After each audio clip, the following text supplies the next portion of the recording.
Dad had to work in Sydney, so he left us with Auntie Jo, who lives on the Brisbane River.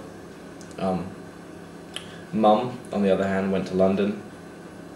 Uncle Kev built his dream home on the Brisbane River, and it was really close to the banks.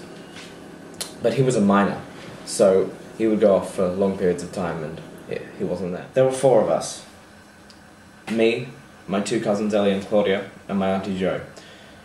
We were so bored. And Auntie Jo couldn't get any food because she couldn't do the weekly shopping. So basically we decided to take photos and put them on the computer so that Dad could see. But that's when the electricity went out. Then, one night in the dark, we had a massive crack. It sounded like thunder, but we looked and it was the gum tree, and it just drifted away. It took the balcony with it.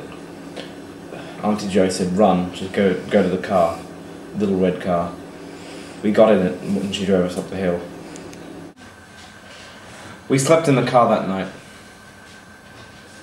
Well, sleep.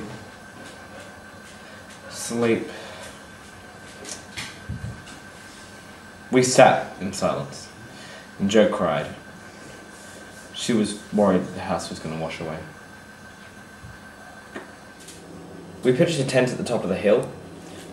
No other cars could get through, and the neighbours, they were on the other side of the Brisbane River. The mobile phones, they ran out of battery. No phones, just baked beans, pretty much.